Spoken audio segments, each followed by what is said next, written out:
The first time people saw him, they ran. He didn't roar. He didn't chase. He didn't need to. He simply stood there, massive, battered, wild, just beyond the fence that separated the forest from the edge of Kalyanpur village. His ears twitched. His skin was thick with dry mud, cracked like burnt earth. One of his tusks was broken clean off. A deep scar stretched from his shoulder to his chest, pink and raw even beneath the dust. But it was his eyes that kept people away.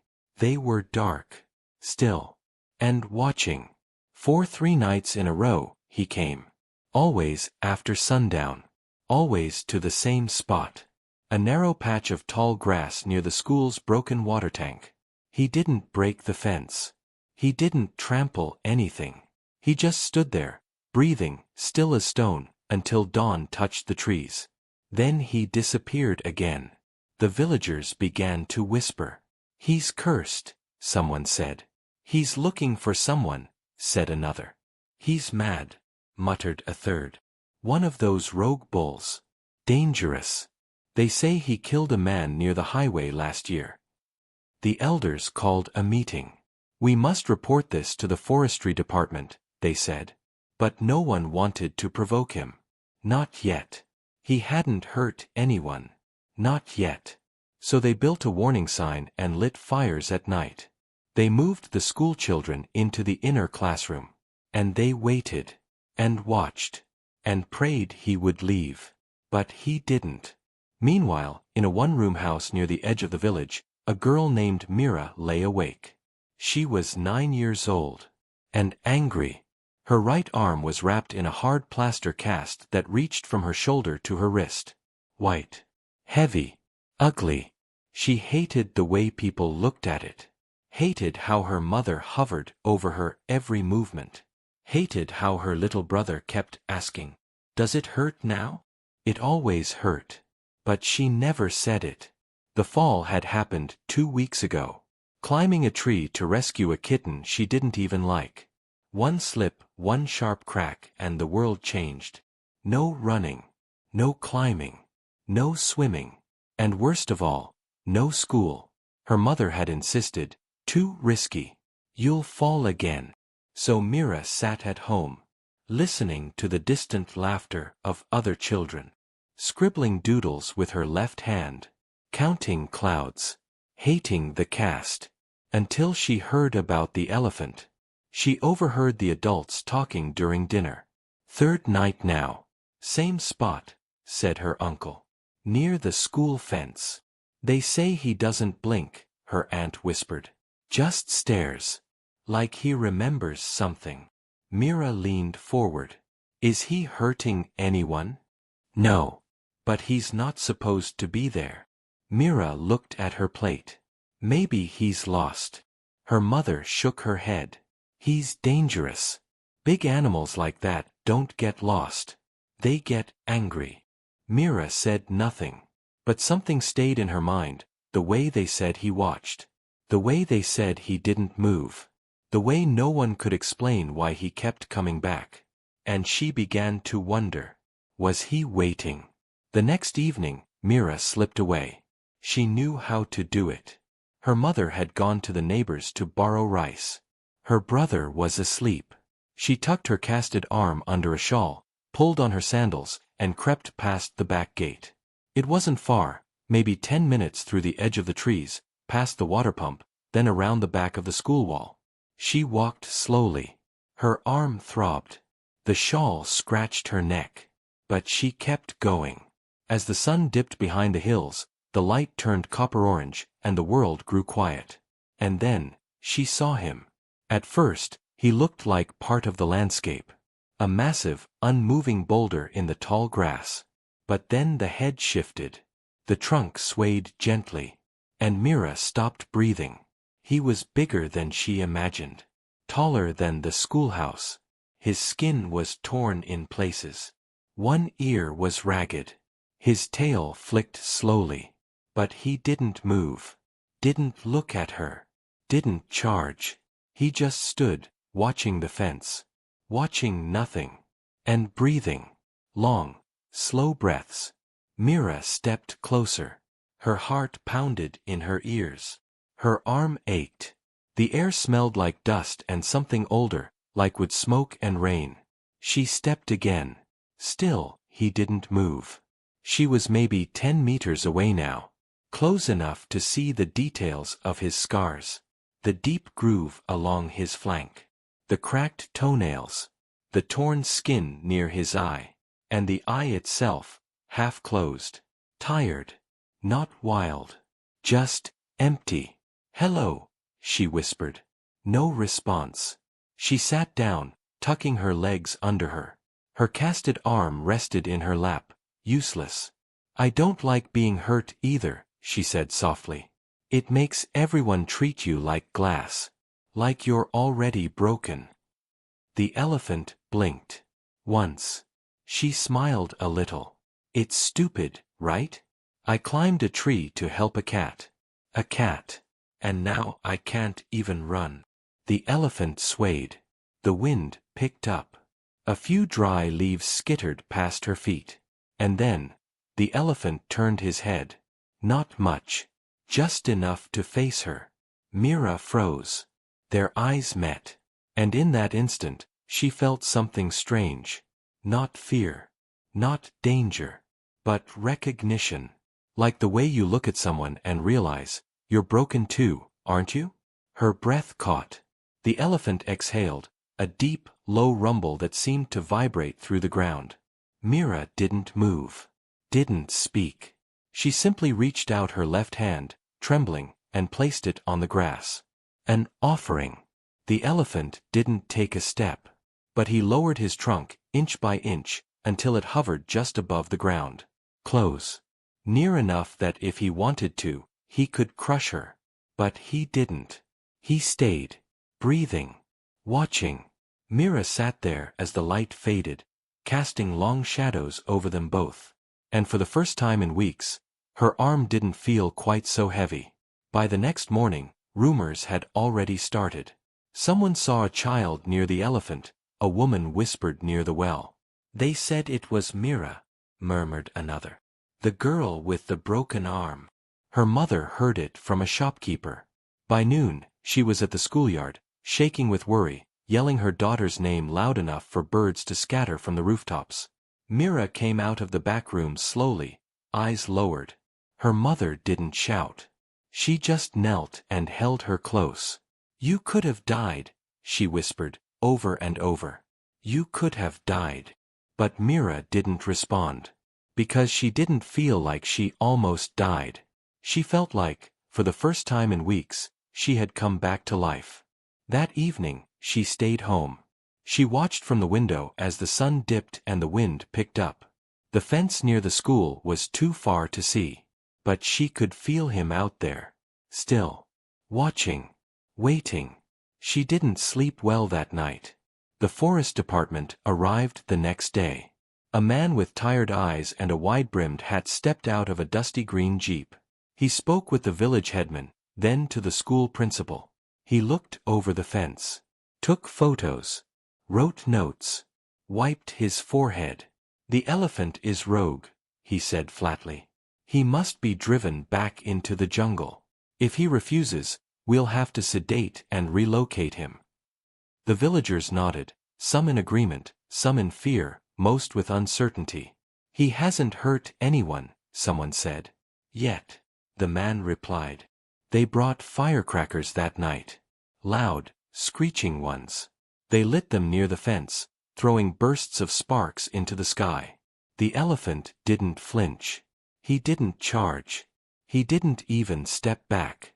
He simply turned and walked slowly into the trees. But the next evening, he returned. Exactly at sunset. Same place. Same posture. Same silence. Mira watched it all unfold. She sat by the school gate after everyone left, her cast propped on her knee, fingers curled in tension. She didn't understand all the talk of danger. She remembered what she saw. A creature that looked broken in a way no doctor could fix. Like her. The next evening, she slipped away again. This time, she didn't walk. She ran. Her arm throbbed with every step. Her chest burned. But her feet knew the way. And when she reached the tall grass by the fence, he was there, waiting. The moment she appeared, the elephant turned his head. No surprise. No alarm. Just recognition. Mira took a step forward. He didn't move. So she took another. And another. Until they stood only a few feet apart, girl and beast, breath and stillness. She crouched down slowly, careful not to fall. The ground was soft. Warm. "I'm sorry they scared you," she said softly. "They think loud things solve problems." The elephant's ears flicked once. Mira removed the shawl from her shoulder. Her cast gleamed in the moonlight, chalky, solid, a badge of pain and healing. She reached out again, just as she had before. This time, she didn't wait. She moved forward. Her good hand touched the elephant's trunk. Rough. Scarred. Alive. The elephant tensed, just slightly. Then, relaxed. It was a small motion. But Mira felt it. The kind of stillness that comes not from fear, but from trust. She closed her eyes. The world fell silent. And for a moment, everything made sense. But the peace wouldn't last. By morning, news had reached the forest department. "The elephant is interacting with a child," the officer asked, stunned. "Twice now," the village elder said. "And you let this happen?" "No one let anything," the man said. "She just goes. This can't continue." The plan was formed quickly. They'd drive the elephant out using sound, light, and if needed, darts. He would be sedated, chained, and taken to a holding facility. Too risky to let this go further. Children were too vulnerable. And the elephant, unpredictable. Mira didn't know about the plan. But she felt something shift in the air. The next evening, when she approached the grass again, the elephant was different. His head was lower. His trunk dragged slightly. His eyes seemed distant. "Mama says they're going to take you away," she whispered. The elephant didn't react. "I don't want that," she said. And for the first time, her voice cracked. "You're not angry. You're hurt. That's different." But they don't see the difference. She reached out again, more firmly this time. Her cast scraped against her thigh. She touched his trunk. Then his forehead. He let her. So she stepped closer. Until she was standing directly beside his massive head. She rested her casted arm gently against his cheek. He flinched, but didn't pull away. And then, she hugged him. It was awkward. Small. One-armed. But it was real. She pressed her good cheek against the scarred skin. She closed her eyes. And the elephant, slowly, almost imperceptibly, leaned into her. They stayed like that until the sound of a distant engine broke the stillness. The forest department had arrived. The officer stepped out of the jeep with dust on his shoulders and a frown already forming on his face. 3 rangers followed him. 2 carried rifles. 1 held a tranquilizer gun the size of a cricket bat. Villagers stood back, silent. Even the ones who feared the elephant now looked uneasy. No one spoke. No one moved toward the fence. No one wanted to be the one who said yes to killing something that hadn't hurt a soul. The officer didn't care. "This has gone far enough," he barked. "It's been 2 weeks. We've warned you. We've waited. The animal isn't moving. It's unpredictable. And now a child is involved." The village headman stepped forward. "He hasn't broken the fence. He hasn't stepped into the village. And that girl, Mira, she's the only one he even looks at." The officer snapped. "She's a child. What happens when he changes his mind? What if she gets crushed underfoot? What if he snaps?" "He had his chance to snap," said the school principal quietly. "He didn't." The officer ignored him. He waved to the ranger with the dart gun. "Prepare the sedative." Mira had arrived just minutes before. She had sensed something was wrong. The air was too loud, too tense. When she reached the fence, she saw the jeep, the weapons, the men, and the elephant standing where he always did, but this time his body was trembling. Not visibly, but she could see it in his breath. Shallow, uneven, afraid. Like her, the day she fell. She ran through the crowd. Someone grabbed for her, but she slipped free. "Let her go," a woman cried. "No, stop her," a man shouted. Too late. She was already past the rope barrier, across the clearing, and standing in front of him. The elephant raised his head. Just slightly. But when he saw her, he stopped shaking. Mira reached out and touched his trunk.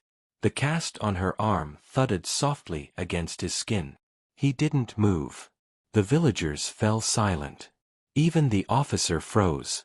Because they all saw the same thing. A broken child and a broken beast, standing in perfect, unshaken trust. "Move her," the officer shouted. "She's in the line of fire." "No," the headman yelled. "Not this time. I have legal authority to sedate this animal." "Then do it," the vet interrupted, appearing beside the officer.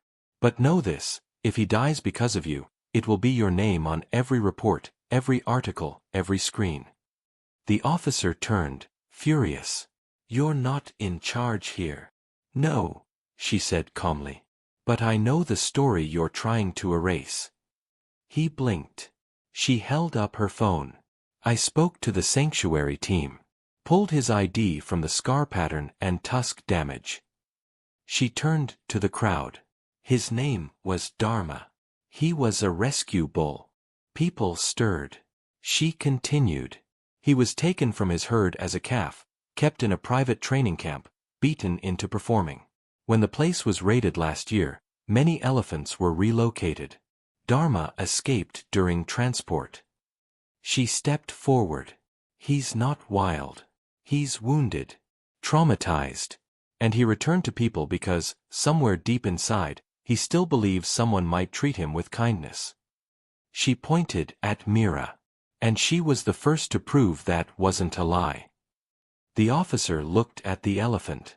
Then at the girl. Then at the weapon in the ranger's hands. No one breathed. Then the ranger lowered the gun. "I won't shoot," he said. "Not with her there." The officer cursed under his breath and turned toward the jeep. "We'll reevaluate. 48 hours. Then we act." He left without another word. That night, the villagers gathered around small fires. The whispers were different now. Some called it a miracle. Others said it was fate. But all agreed, Mira had changed something. Not just the elephant. Them. The next morning, Dharma did something no one expected. He stepped past the fence. Not in anger. Not in force. He simply walked beside Mira, slow and gentle, like a shadow beside a candle. They reached the middle of the schoolyard before he stopped. And knelt. His knees buckled slowly, carefully, lowering his body to the soft dirt beside her. Children gathered behind windows. Parents peeked from doorways. And Mira sat beside him, her cast resting against his shoulder. By the third day, the sanctuary truck arrived. But not to sedate him. To guide him. The vet had arranged for him to be accepted into a nearby protected reserve. A place with space. With others. With safety. But he wouldn't go alone. He refused to board the truck. Until Mira climbed inside it first. Only then did he follow. Carefully. Trustingly.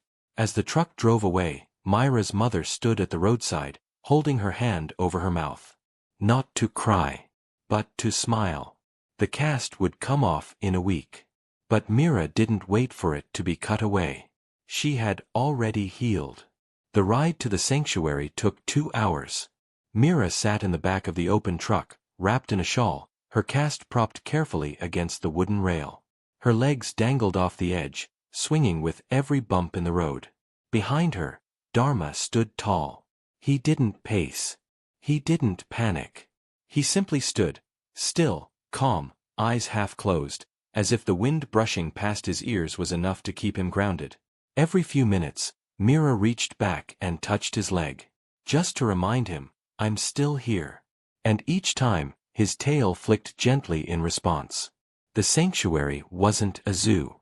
There were no fences shaped like cages, no tourists with cameras. It was forest. Real forest.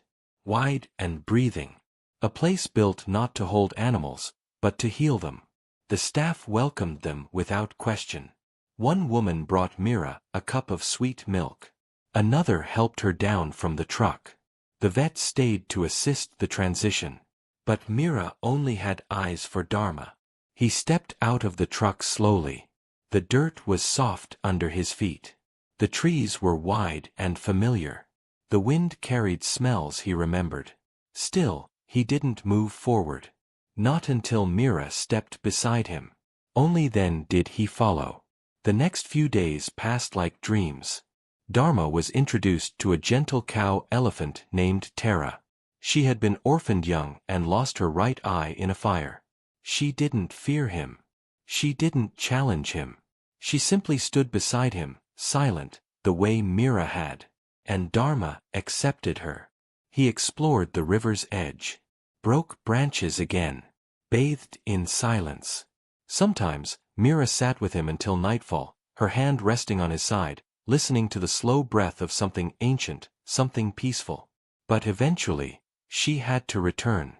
Her cast came off 2 weeks later. The bone had healed cleanly.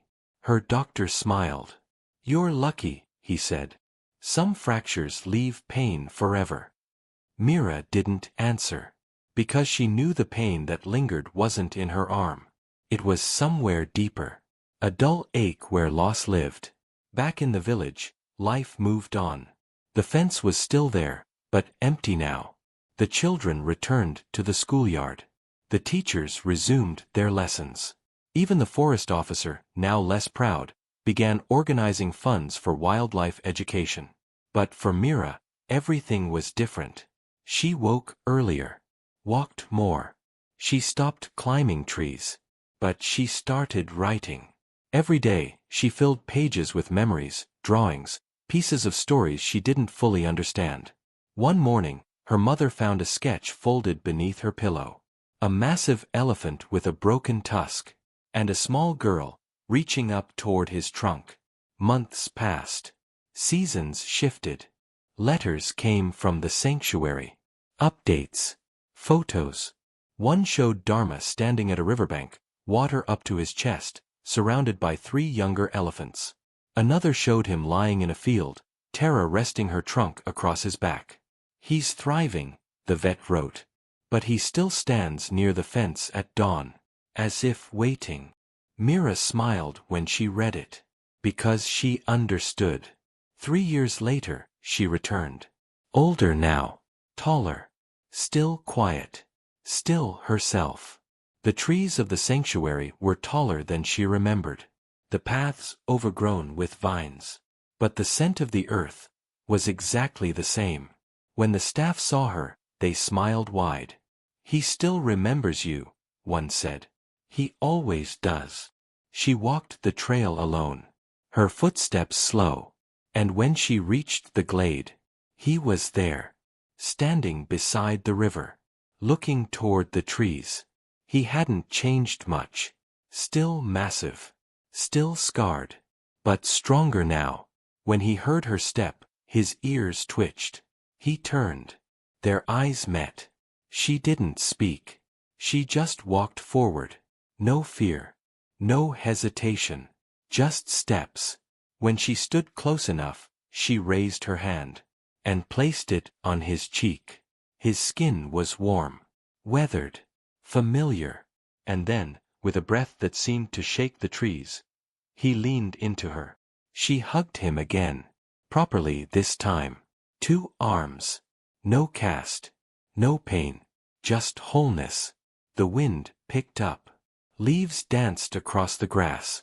And in that quiet, she whispered, "You waited." And though Dharma could not speak, he rumbled low, a sound like the earth itself sighing. It wasn't an answer. It was something truer. She sat with him until the sun began to set. Before leaving, she placed her notebook in a small tin box near the visitor's post, pages full of drawings, letters, memories. For other children who might visit. For anyone who needed to believe in silent things. Then she turned one last time. Dharma stood at the top of a hill now, Tara beside him. Mira raised her hand. He raised his trunk. And for a moment, everything was still. Just girl and giant. Scar, and a bond no one could explain, but everyone could feel.